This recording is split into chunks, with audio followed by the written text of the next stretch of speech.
بسم اللہ الرحمن الرحیم۔ مدثر تیزی سے دوڑتا ہوا آیا اور گیند بلے باز کی طرف پھینکی۔ سلیم نے جما کر گھمایا اور گیند باؤنڈری سے اوپر ہوتی شمسو کے باغ میں جا گری، اور اس کے ساتھ ہی کھیل ختم، کیونکہ ان لڑکوں کے پاس اضافی گیند نہیں تھی اور یہ بھی ممکن نہیں تھا کہ شمسو سے گیند مانگی جائے۔ روزانہ ہی اس باغ میں گیند جاتی، مگر وہ خپتی بوڑھا باغبان کبھی گیند واپس نہیں کرتا۔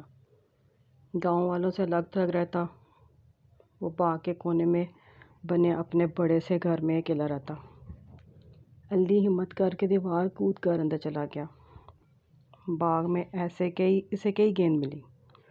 وہ واپسی کے لیے پلٹ رہا تھا کہ شمسو اس کی طرف آتا دکھائی دیا۔ ایک درخت کے پیچھے چھپ گیا، کیونکہ لگتا تھا جیسے بوڑھے کو کسی کی موجودگی کا احساس شبہ ہو رہا ہے۔ وہ چوکنا ہو کر ادھر ادھر دیکھنے لگا۔ علی موقع پا کر باغ سے ملک بوڑھے کے گھر میں گھس گیا اور مناسب وقت کا انتظار کرنے لگا۔ اتنے میں شمسو بڑبڑاتا گھر کے طرف آیا۔ علی ایک ستون کی آڑ میں کھڑا تھا۔ شمسو بڑبڑاتا رہا، اگر میں ان شیطان کے چیلوں کو ڈھیل دوں تو یہ میرا جینا عذاب بنا دیں گے۔ انہیں سب پتہ چل جائے گا، خبیث کہیں کے۔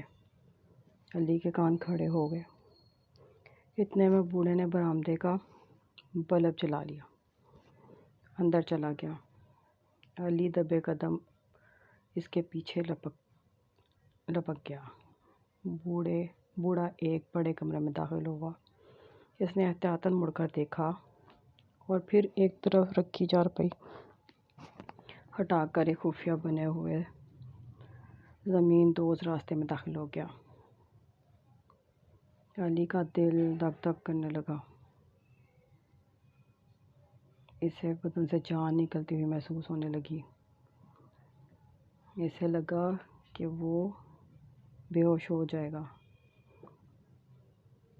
اسی وقت باہر سے شمیم کے مخصوص انداز میں آواز آئی۔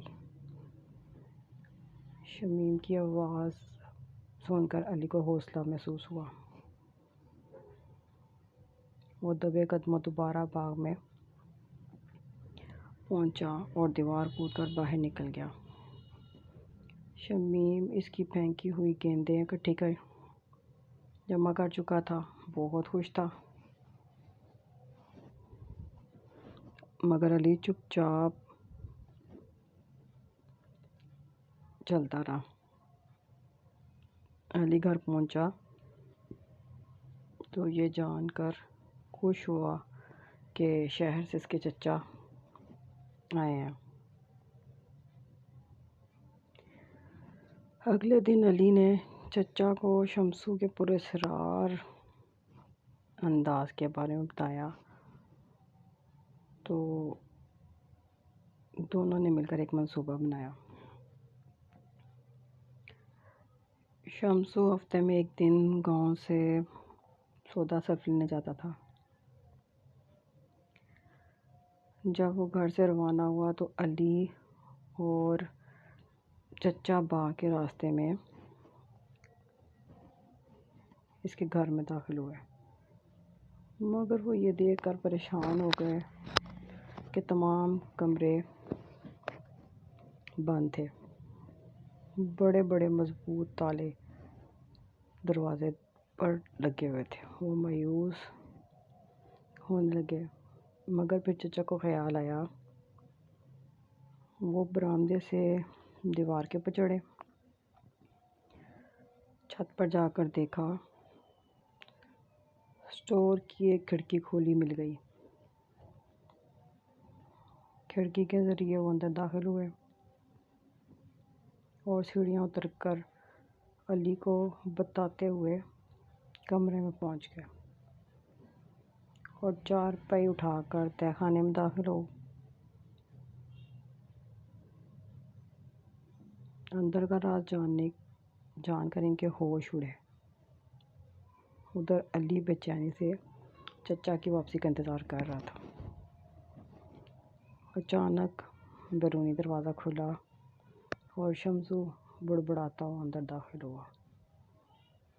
وہ خود کو کوس رہا تھا کہ رقم لیے بغیر گاؤں چلا گیا۔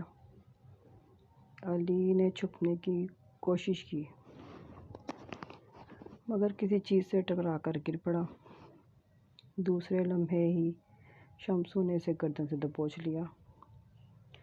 گالیاں بکتا ہوا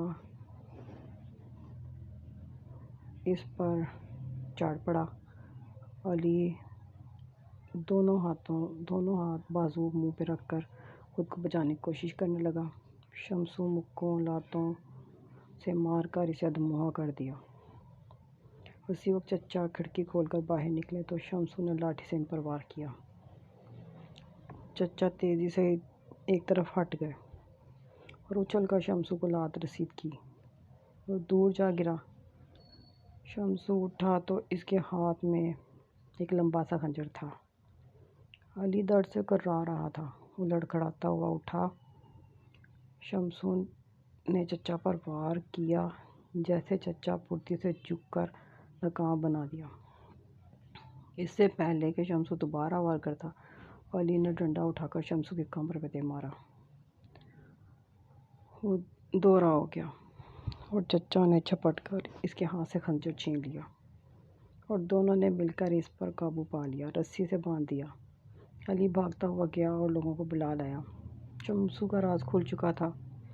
وہ تہہ خانے میں منشیات بناتا تھا۔ اسی تہہ خانے سے ایک خفیہ راستہ جنگل کو نکلتا تھا جہاں سے وہ منشیات اپنے گروہ کے لوگوں کو پہنچاتا تھا۔ شمسو کو گرفتار کر لیا گیا۔ علی اور چچا کی خوب تعریف ہوئی۔ چچا بہت خوش لگ رہے تھے۔